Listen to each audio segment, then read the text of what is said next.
अर्जुन है तू, ये तेरा कुरुक्षेत्र है, तेरा कर्म ही शस्त्र है, रुकना नहीं, तू बढ़ता चल, तू बढ़ता चल। हमारी जिंदगी कुरुक्षेत्र का मैदान है। जिस क्षण हमारा जन्म होता है उसी क्षण से हम इस कुरुक्षेत्र की रणभूमि में उतर जाते हैं। इस रणभूमि में कौरव सेना हमारी दैनिक जीवन की परेशानियां, दुख, तकलीफों को माना गया है।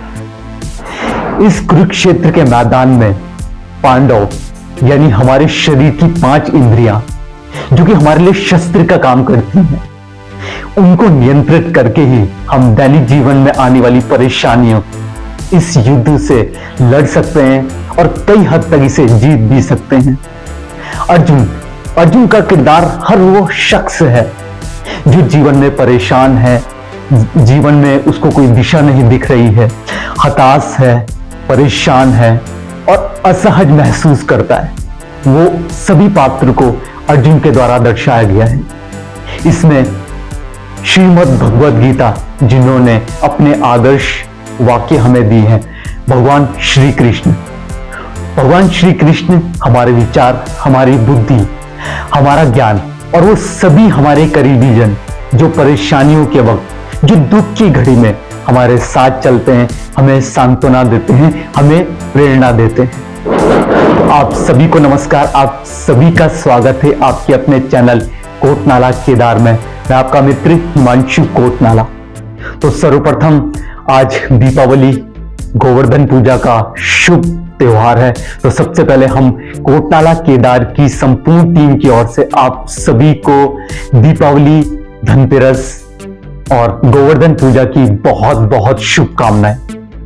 भगवान श्री कृष्ण का आशीर्वाद सदैव हम पर बना रहे।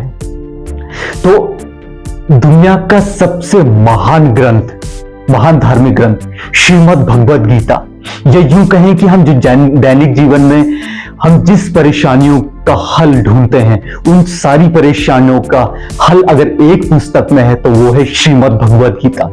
जो कुरुक्षेत्र के मैदान जब अर्जुन हताश हो गए थे तो उसके बाद भगवान श्री कृष्ण ने अर्जुन को समझाते हुए संपूर्ण विश्व को दिया था। तो इसके हम श्रीमद् भगवद गीता में 18 भाग और तकरीबन 700 श्लोक हैं।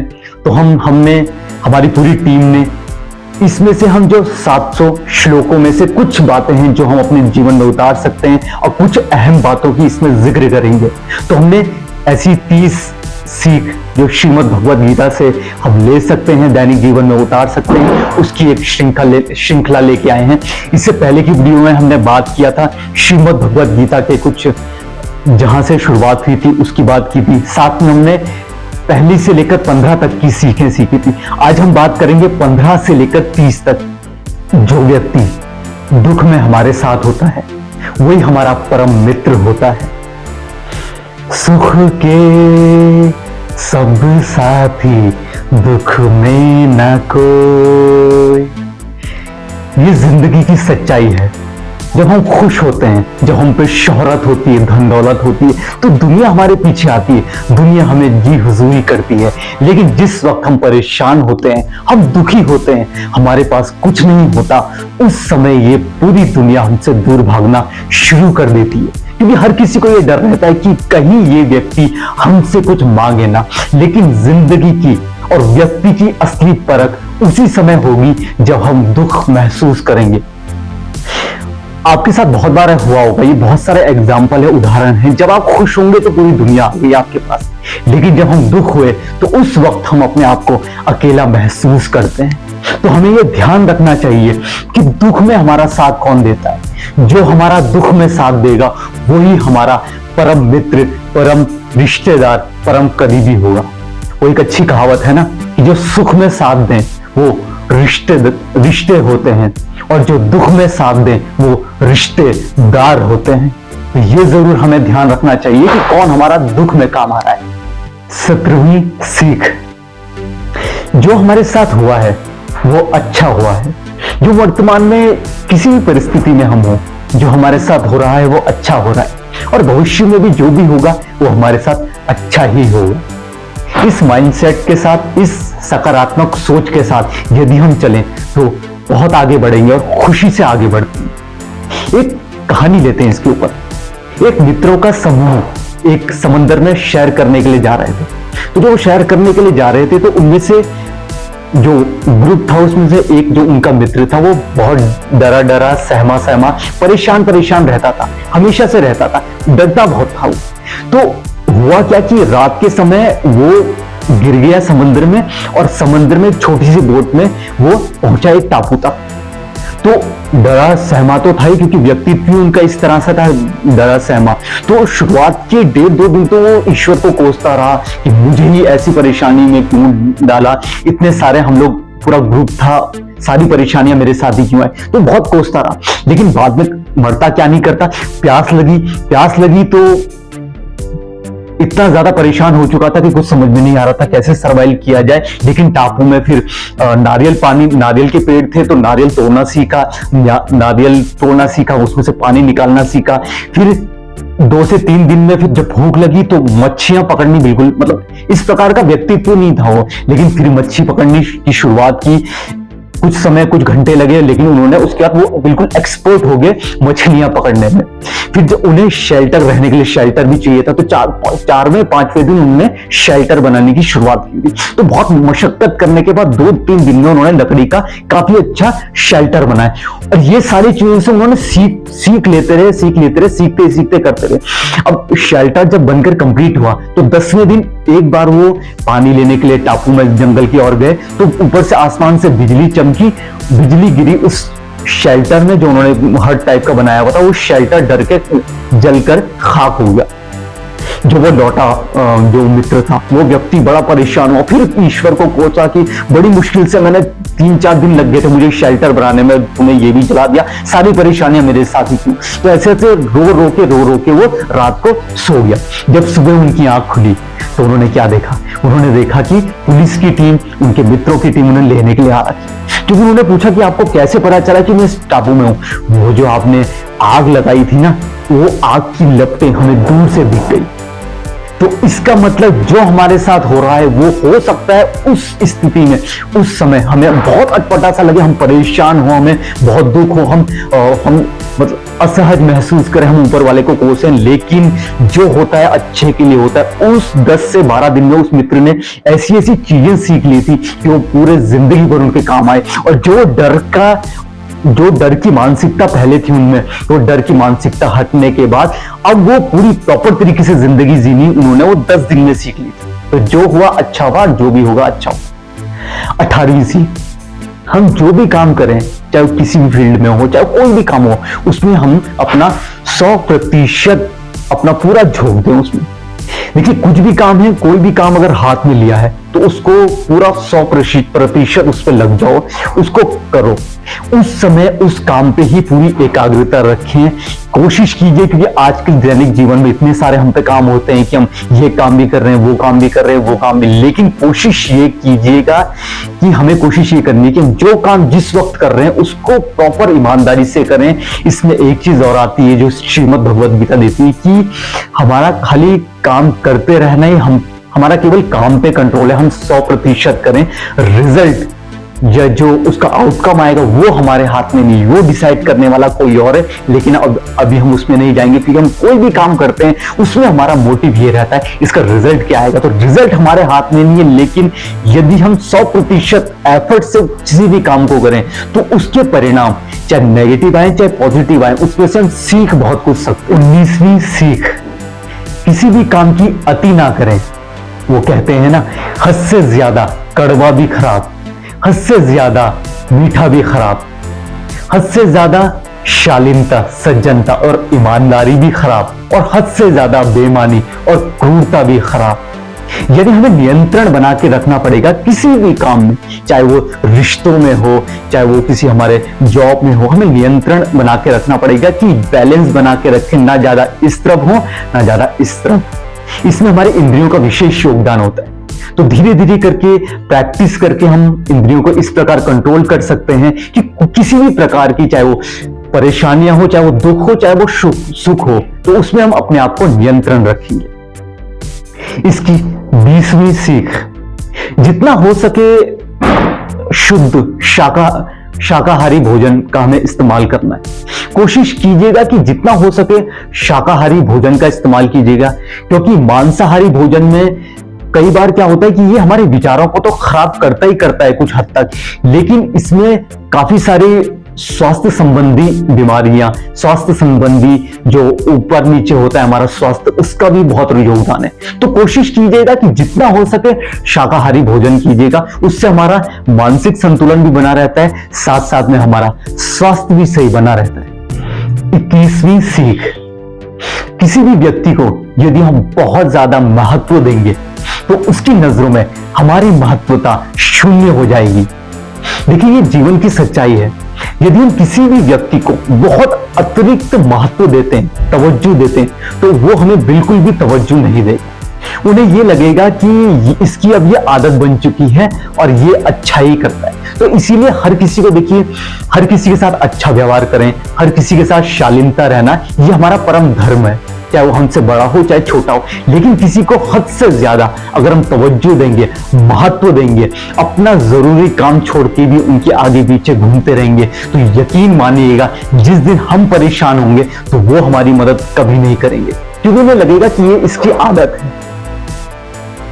22वीं सीख, ये कलयुग का समय है, यहां पर आंख बंद करके किसी पर भी विश्वास ना करें। श्रीमद् भगवद गीता में अर्जुन जब श्री कृष्ण को कहते हैं तो श्री कृष्ण कहते हैं कि कलयुग आने वाला है और कलयुग एक ऐसा युग आएगा कि आंख बंद करके किसी पर भी विश्वास, किसी पर भी भरोसा मत करना। श्रीमद् भगवद गीता जो महाभारत का युद्ध हुआ, उसमें कई बार दुर्योधन ने पांडवों को मारने की कोशिश की, जबकि पांडव दुर्योधन के दोनों भाई तो थे, कौरव और पांडव दोनों भाई थे, लेकिन दुर्योधन ने काफी बार कोशिश की कि पांडवों को मारने की, केवल राज्य के कारण। तो वो तो फिर भी द्वापर युग था, ये कलयुग की शुरुआत हो चुकी है। तो आंख बंद करके किसी पर विश्वास ना करें। यदि अगर आपकी और हमारी ये आदत है तो इसको तुरंत बदलने की जरूरत है, वरना एक समय ऐसा आएगा कि हम अपने आप को बहुत ज्यादा कोसेंगे। 23वीं सीख, लड़ाई झगड़े से दूर रहें। जीवन में कोशिश ये कीजिएगा कि जितना हो सके लड़ाई झगड़ों से दूर रहने की कोशिश। दरअसल होता क्या है कि हमें प्रतिदिन एक लिमिटेड ऊर्जा हमें मिलती है। यदि उस ऊर्जा का हम इस्तेमाल किसी से लड़ने झगड़ने में, गलत चीजें सोचने विचारने में लगा देंगे तो हम अपना काम प्रॉपर कभी नहीं कर पाएंगे। और जितने भी महान लोग हैं, जितने भी बुद्धिमान लोग हैं, जितने भी बड़े लोग होते हैं, वो आपको कभी लड़ते झगड़ते नहीं दिखेंगे।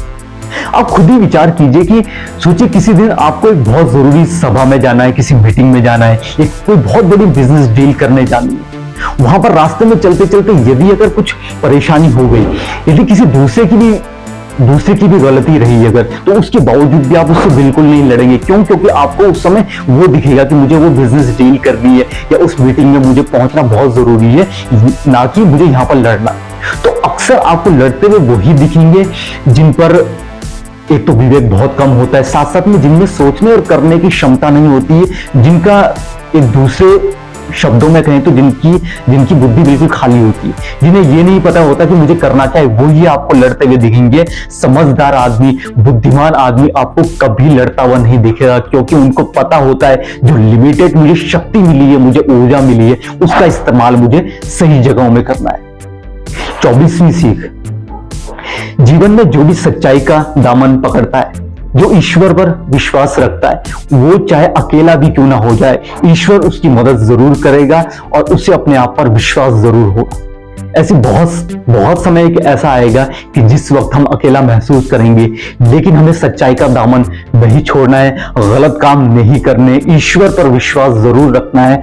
और वो कहते हैं ना कि जो भी काम बिल्कुल शिद्दत से जो किसी काम को करने में लग गया तो पूरी कायनात उसको हकीकत में बदलने की पूरी कोशिश करती है। तो ईश्वर पर विश्वास जरूर रखें, लेकिन सच्चाई का दामन कभी ना छोड़ें। 25वीं सीख, समय को बर्बाद ना कीजिए।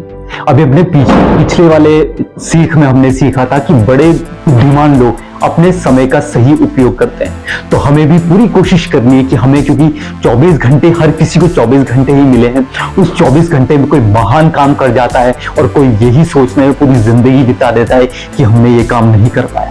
तो जितना हो सके अपने जो हमें समय मिला है 24 घंटे, उसका सही इस्तेमाल करें और समय को व्यर्थ ना करें।